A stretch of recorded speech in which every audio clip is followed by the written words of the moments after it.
job interviews are scary. And that's something that I will always say, no matter where I'm at in my life. And that's something that I hear a lot all the time. And today, I just wanted to take a couple minutes to sit down and talk a little bit about job interviews, how to give a good job interview, and also just some advice that I would give you. Once again, I make this series in particular for people that are still in high school or in their early adulthood. And in particular, currently, the economy is in a really weird place. The job market is in a very odd place. And we're in a very odd place in America's history. Specifically in America. Of course, the whole world has felt it. But in particular, America has felt it in a very particular way. We have had quite a big shift in powers when it comes to our presidents, our Senate, our House. Every branch of government has gone through some weird changes, right? Just a few years back, we were dealing with a very conservative leaning, economy, a president that was very, very conservative, which is funny because just a few years before that, we had Obama. That was a very, more left-leaning liberal economy, right? And our current economy is very left-leaning too. Not that there's anything wrong with any of those three types of forms of economy that we've seen over, the last decade. And I'm not here to debate that, but what I am here to say is that the job market is tough. Anybody that is my age, a little younger, and a little older than me will agree that the job market is tough right now, all right? And that's for a multitude of reasons that we're not going to get into. But what I am going to do is try to help you understand a little bit on how to get through a job interview and how to get that job. And the main reason is that I want to talk about this is because there's a big fear of job interviews, and that's fair. It's always scary to sit in front of some big guy that makes way more money than you probably will at that company. But guess what? You don't need to fear him. He's looking for you, the person that's interviewing with them, to give you a job. And it's important to know that if you've even gotten to the point of where you're sitting in front of somebody for an interview, they already somewhat like you. And that's important to remember. If you're already sitting in that chair, maybe they gave you a glass of water, they even asked you to come in for an interview. You've already made it through step one. You've already made it for the initial rounds where they look at your name, they look at your resume, they look at all that stuff, your work history, all that great stuff. They look at it. They've already looked at it. They already know that you're somebody that they would be interested in hiring. So part of the battle is already done. That doesn't mean that you can walk into an interview all willy-nilly and expect to kill it. The first thing is that what I'm going to tell you is that please, for the love of God, do not listen to some of this advice that you're going to get from your parents. I'm going to use a personal example really quick. As you all know, I'm back home for the summer, currently applying to jobs because I work in Chicago during the school year, but I can't really do that remotely. And the thing is that my dad has owned a company for over 20 years. That's what I'll say. And he hasn't done a job interview in close to like 25 years, right? His experience of the job market is much different than mine is. And what's important is that while those people are going to give you great advice, at some level, when you need to understand that they're not always going to have every single answer for you, right? They never will. And in particular, my dad is of the mindset that you should call the business, you should do these things. The jobs that I'm applying to literally say in their application, do not call us. Most companies hate that nowadays because it just like it bugs them more than it shows initiative, right? If everybody's doing it. So number one, listen to what they're telling you in those applications, what they're telling you in that interview.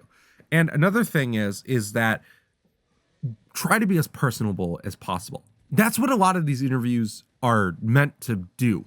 A lot of these interviewers are meant to be where you can sort of be a personable person. You can be somebody that they can sort of look to as somebody that's a calm person, somebody that is trustworthy, somebody that knows how to conduct themselves well.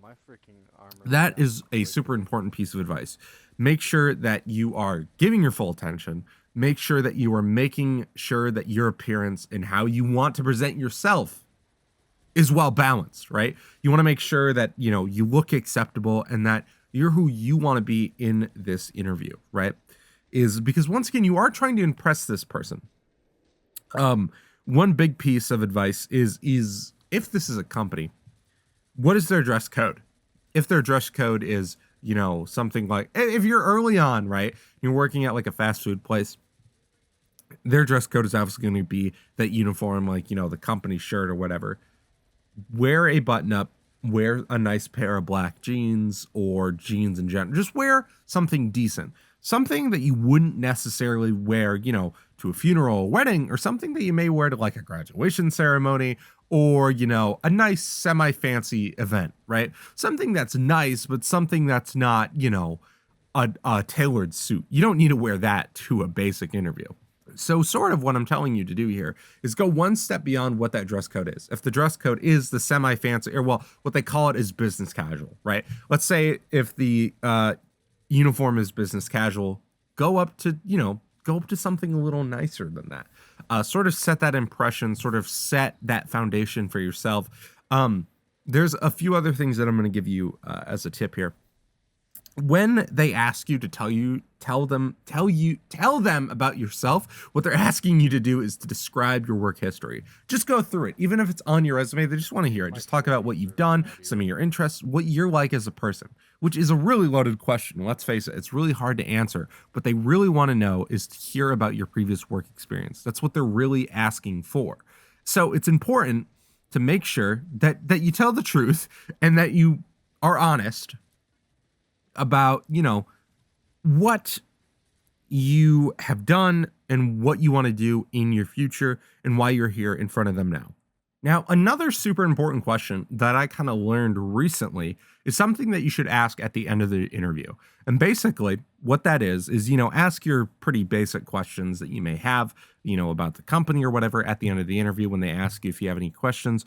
And what's really important to ask is the final question that you should ask is look at them straight in the eyes and go, where would you use my skills if you were to hire me? And there's a reason for this. There's a reason why you're going to ask this question.